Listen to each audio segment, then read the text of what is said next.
Uma coisa é não ter mais mãe. Outra coisa é ser mãe sem ter mãe. Eu perdi minha mãe, como vocês sabem, há mais de 20 anos. Mas eu vivi um novo luto. Um luto diferente pela morte da minha mãe quando os meus filhos nasceram, quando eu me tornei mãe. E hoje a gente vai falar sobre isso, porque a Carol me pediu para falar sobre isso. E ela também está passando pela mesma situação de ser mãe sem ter mais mãe. Se você também está passando por isso, deixa seus comentários no canal. E se você não está passando por isso, também queria muito ouvir sua opinião sobre esse vídeo. E não se esquece de clicar no nosso sininho para se inscrever por aqui. Eu queria começar te perguntando por que você me escreveu. Eu passei por um momento muito difícil da minha vida. Fiquei grávida. E aí, antes da gravidez, eu tinha perdido 3 parentes por Covid. Minha avó, meu avô e meu padrinho. Tudo no mês de junho. E aí, no final de julho, eu descobri que eu estava grávida.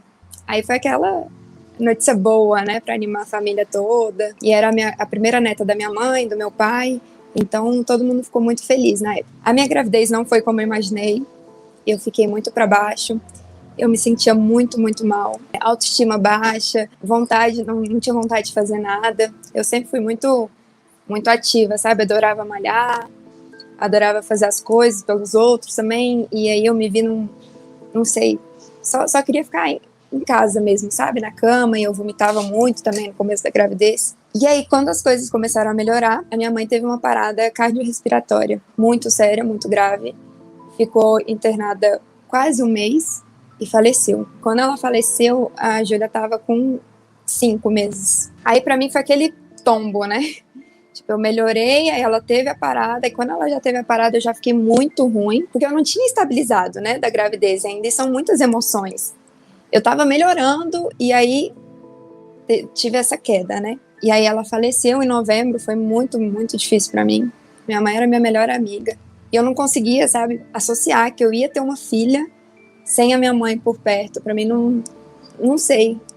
É como se o mundo tivesse acabando pra mim mesmo, sabe? Tudo que eu tinha sonhado, eu sonhava muito em dar uma neta pra minha mãe. Além de ter uma filha, eu tinha essa vontade de dar uma neta pra ela, sabe? Não por mal, mas as pessoas sempre me falavam: você tem que cuidar da Júlia, você tem que lembrar da Júlia. E muitas vezes eu lembrava da Júlia e esquecia de mim. Ali, mais ou menos na época próximo do Natal, em dezembro já, eu terminei com meu noivo, né? Briguei com ele feio, saí de casa. Eu lembro que eu fui escondido pra casa do meu pai viajou. E aí nesses dias, né, na realidade, que foi exatamente na época do Natal, só passava coisa ruim na minha cabeça.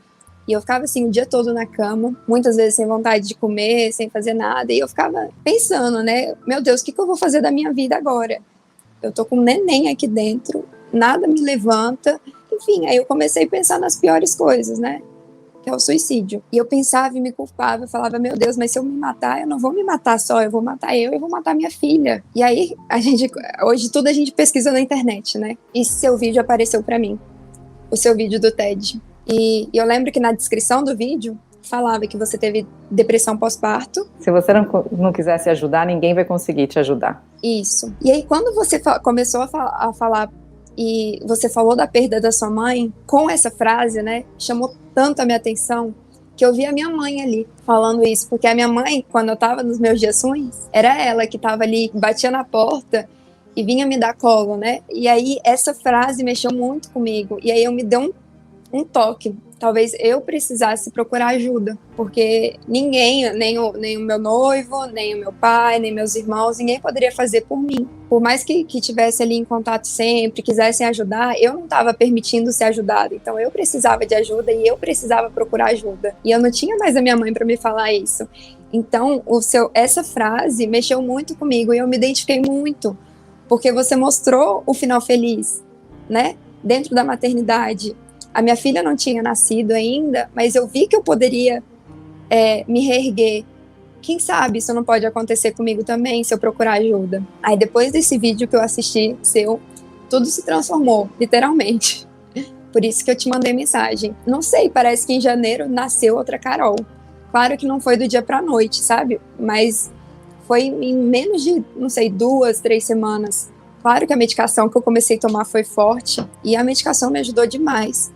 junto com as terapias, né? Mas foi assim transformador. E eu consegui curtir o final da gravidez, que para mim era uma coisa impossível de acontecer. E foi mágico porque, como eu me estabilizei no final da gravidez, quando a Júlia chegou, eu tava assim em êxtase mesmo. Eu não vivi aquele o puerpério. Não, eu vivi o puerpério, mas ele não foi difícil para mim, como é para a maioria das mães, sabe? Não sei, não sei te explicar, assim, a felicidade que eu tava, eu me reergui mesmo, eu me reergui, e eu me sentia tão forte, tão empoderada, e eu sempre tive autoestima muito baixa, sabe, Mari? Quando a Júlia chegou, não sei, eu me sentia uma mulher tão forte, tão útil, eu sabia cuidar da minha filha, eu sabia dar todo o amor para ela. Eu senti a minha mãe comigo em vários momentos. Eu falei muito, mas o seu vídeo realmente foi transformador. Parece que é uma coisa pequena, mas foi o que fez. Eu falo isso várias vezes na minha página de maternidade que eu fiz. Foi o que virou a chavinha mesmo, sabe? Eu fico sempre muito emocionada com essas histórias, né? Porque a gente nunca imagina o lugar onde a nossa fala vai, né? Quais são os corações que a gente vai tocar. Eu sempre, quando eu começo uma palestra, eu penso que eu possa tocar um coração, e o universo tem me abençoado muito, porque às vezes esses corações que eu toco vêm me dizer que eu toquei, e vem me confirmar um caminho, né, que é um caminho árduo também, que é o meu caminho de autoconhecimento, e que eu tento transformar essa caminhada para as pessoas, para que ela fique um pouco mais leve do que ela foi para mim, né? Você falou desse poder, né, e dessa sua autoestima. Foi bem diferente do que eu senti quando o Miguel nasceu, porque eu tive depressão pós-parto, né? E ao contrário de você, eu sentia que eu não sabia cuidar muito, sabe? No meu primeiro filho, eu não apostei muito na minha intuição, até pelo fato de estar deprimida, ter demorado para identificar a depressão. Eu sentia que eu estava fazendo tudo errado, que eu não sabia que caminho seguir, ao mesmo tempo eu não queria ninguém para me ajudar, porque eu queria fazer sozinha.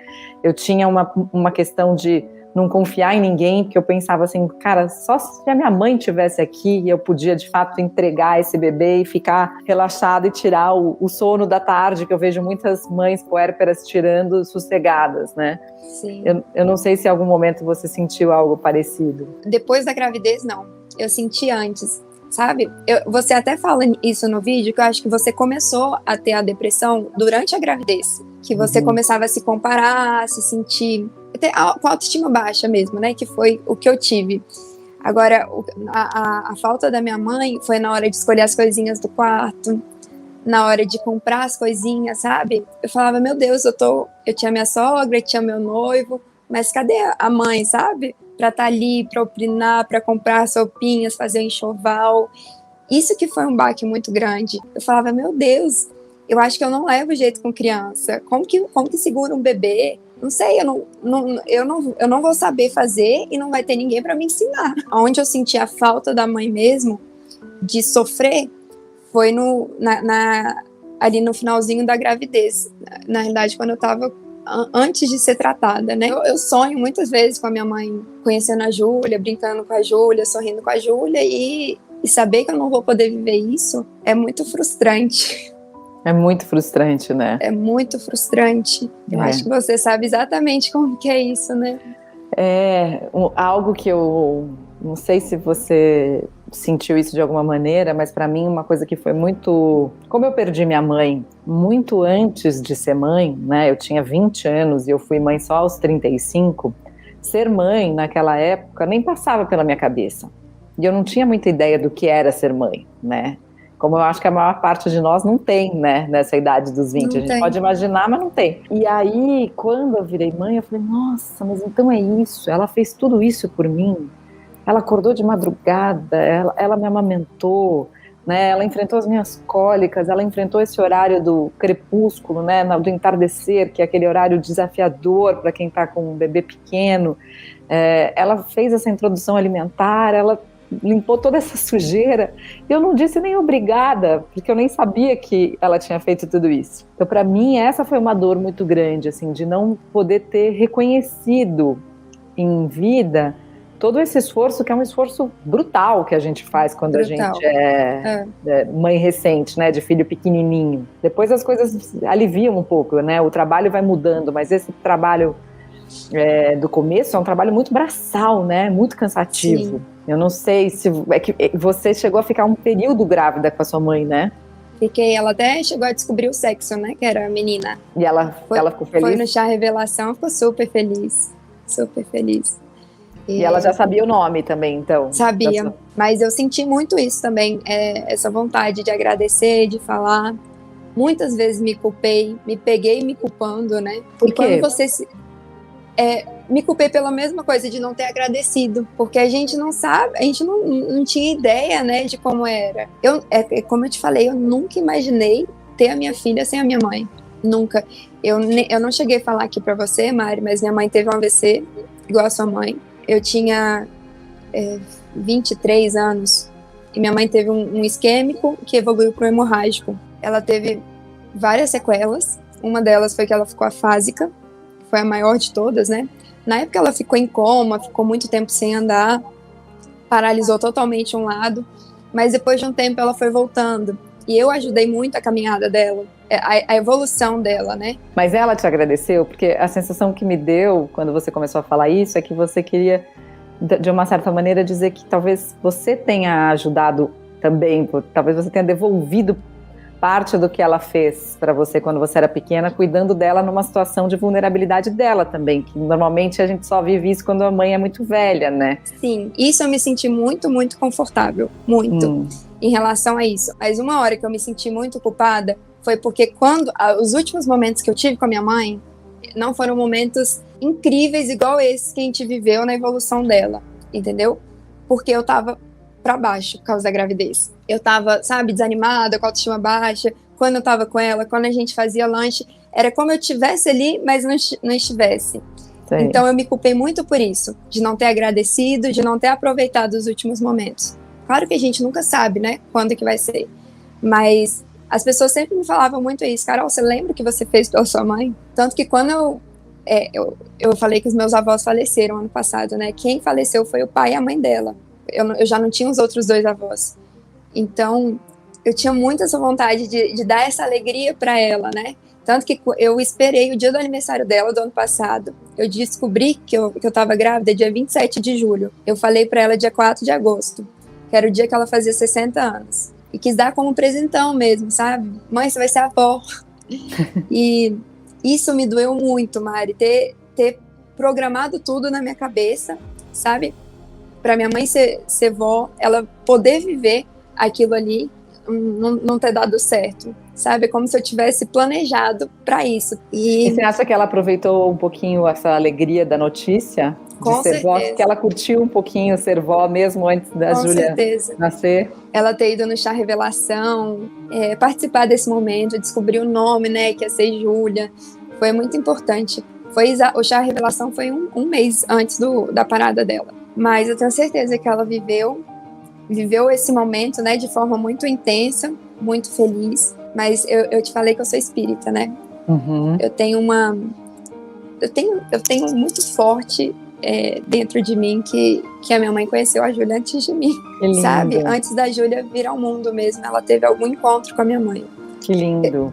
E essas questões, elas são muito particulares, né? E eu sempre acho que o que a gente sente, que faz sentido pra gente, né, e que ajuda a gente a lidar com as nossas dores, que bom que a gente sente, né, e que a gente possa validar mesmo isso. Bom, pra mim faz sentido, talvez tenha gente que não acredite, mas se você acredita, é isso que vale, né. Eu acho que o que a gente tá falando aqui também, né, são de várias facetas do luto, né, porque você perdeu, né, seus avós, seu padrinho, depois perdeu sua mãe, daí você teve uma gestação que também, de uma certa maneira, foi um luto, né? Porque você não estava ainda sem se reconhecer como mãe, né?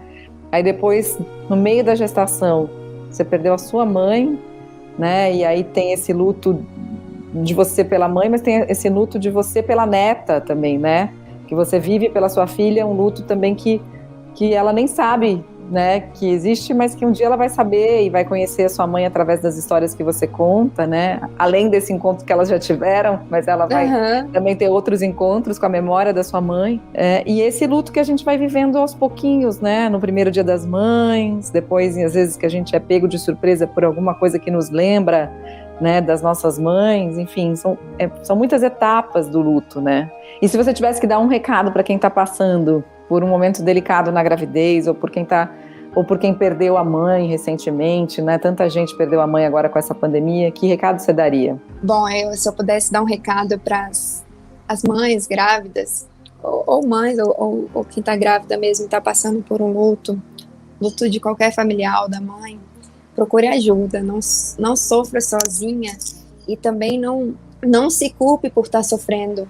Eu lembro que muitas pessoas não me culpavam, mas sempre botavam esse peso em cima das minhas costas. Você tem que lembrar da sua filha, você tem que lembrar que você tem outro ser dentro de você. Eu concordo em parte, mas você tem que lembrar de você tem que respeitar o seu momento, a sua dor, procurar ajuda, seja espiritual, seja psiquiátrica, seja com psicólogo, mas procurar ajuda e não desistir. E o familiar, né, dessa pessoa, com certeza, quer ver ela feliz, quer ver ela transformando aqui, dando o seu melhor no mundo. Viva o seu luto, se permita, mas procure ajuda também, que eu acho que é o principal, é você procurar ajuda.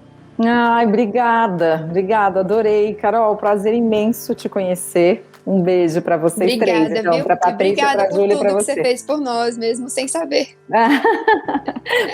Obrigada, Mário. Obrigadão. Às vezes, as nossas histórias podem ser diferentes, mas elas nos conectam em vários pontos. E foi assim que eu me conectei com a Carol, e que a Carol se conectou comigo. Se você tem uma história que pode se conectar com a história de outras pessoas, ou que se conecta de alguma maneira com a minha história, escreve pra gente, contato@soumi.com. E se você curtiu o vídeo, deixa seus comentários. E não esquece, clica lá no sininho para se inscrever no nosso canal.